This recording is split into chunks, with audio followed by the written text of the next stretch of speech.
Hey everyone, welcome back to the makeup chair. Today I want to show you guys how to create this look.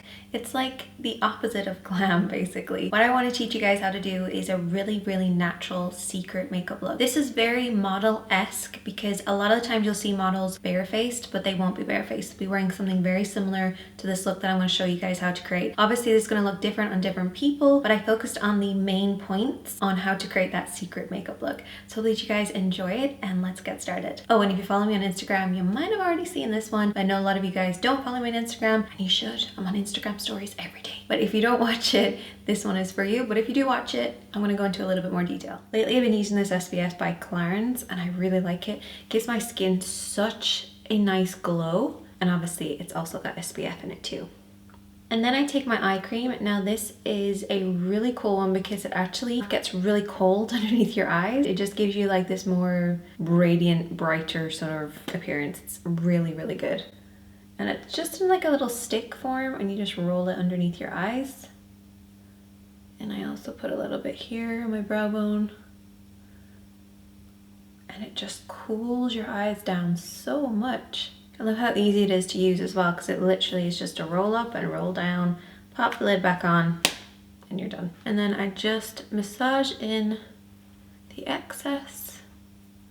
Next I take my Flormar primer, and I actually just apply this to any areas where I have excess oils. My skin is actually really dry, so I just find that this helps control and kind of mattify it just ever so slightly. It's actually an illuminating primer, but it has oil controls built in. So it gives you a dewy finish, but it also controls oil. So I just work that through the center of my forehead and then just the cheeks and nose. Once those three products are on, I just let my skin settle for a couple of minutes just to make sure it's all absorbed. I then fill in my eyebrows. So I start off with this Kiss Brow Gel, and I just use this to brush my brows up.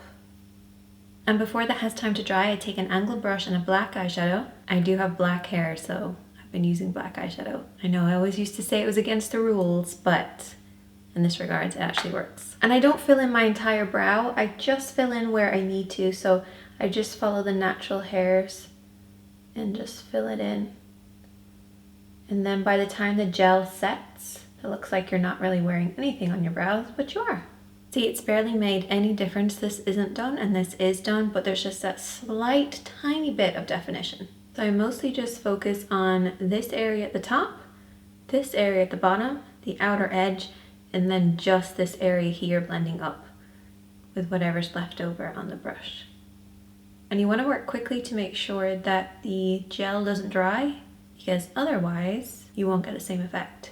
So while we've been doing the brows, the skin has had time to settle. All those products have pretty much been absorbed. And this will just give me a better indication of what areas I want to kind of fix up, because we have a nice glow to the skin, so we're not too concerned about fixing up everything, but we do want to maybe pinpoint certain areas. So what I do is I use my concealer in kind of a weird way. And lately I've been using this concealer, which is the All Nighter by Urban Decay. Typically this concealer is actually too drying on my skin when I wear like a lot of makeup. But when I have minimal makeup on and I've got a lot of like moisturizer on, it does actually work out pretty well. So what I've been doing is I take a little bit of this and I start by kind of etching out the bottom of the hollow, so right underneath the hollow of the cheeks. You have to bear with me because this is a little strange. Once I've done that, I then take my beauty blender, and you do want to use a sponge for this, and I just start to blend that out.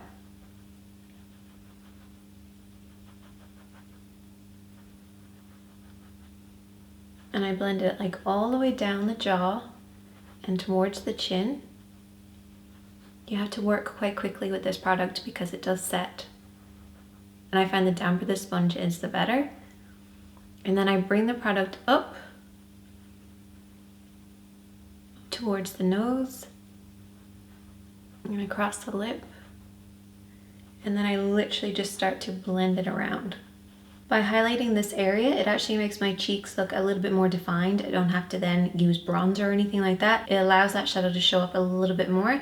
And also, I don't apply anything on my cheeks because I want my cheeks to look quite natural and fresh. And even if there's a little bit of freckles or a little bit of maybe redness showing through, I'm not too concerned about it because this is the main area that I want to keep nice and bright, and then everything else can be forgotten about. Now I do want to work on my lids because they're quite discolored at the moment, and for that I'm going to be taking this Vichy yellow corrector, and I just apply this across the lid, and I use a very small amount of it. This is a corrector, not a concealer, so less is more. If you haven't seen my video on this already, I'll link it up here. And I just start in the center of the lid, apply a little on either side, take my sponge again, and just bounce that away. And I just focus on the center part of the lid on purpose, and then I kind of blur out everything else. And then I take a little bit more and I just focus on the main area of the little dark circles that I have. Take the sponge again and just pat that out. We're not looking for full coverage here, we're literally just disguising things. Now this step is to give our cheeks a little bit more of a glow. This can look like you're wearing makeup, so go easy on it. Keep that sponge handy because it'll be the best way to blend it out. But it's using these Illuminating drops by The Body Shop.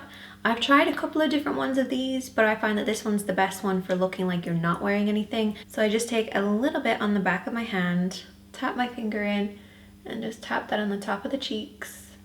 What I do is I go in like a little curve. So I curve around here and then go up, following the natural shape of my cheekbone. You can also bring this around the brows as well.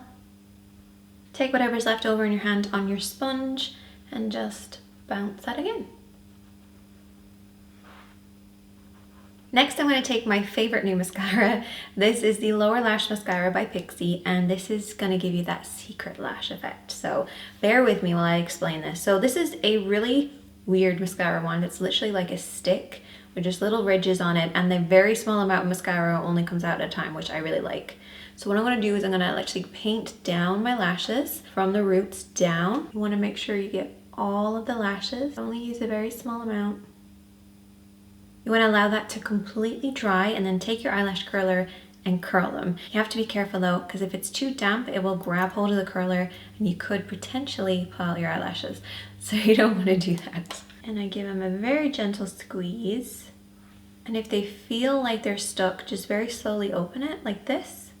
Take your finger and just push them down, and this will just release them. And you can see the difference that makes. They're just nicely curled, but up close, it barely looks like you're wearing any mascara at all. Just like your lashes are naturally curly and have a little bit of darkness to them, which I really like. Now, alternatively, if you don't want to apply mascara, you can always heat up your eyelash curler. Make sure you don't heat it up too much, and then give it a gentle squeeze, and you'll get a very similar result. That's what I tend to do if I'm planning on sleeping in my makeup, because I don't like sleeping in mascara. I find it very uncomfortable. And then I just finished off with my favorite lipstick, which kind of plumps up my lips a little bit, which makes me feel a lot more confident as well. I hope that you guys enjoy this. Definitely let me know what you like from this routine, what will you be taking from it, what won't you be doing. I'd love to know, and I'll see you guys in my next one. It's here somewhere. I tell you, I would lose my head if it wasn't screwed onto my face. What?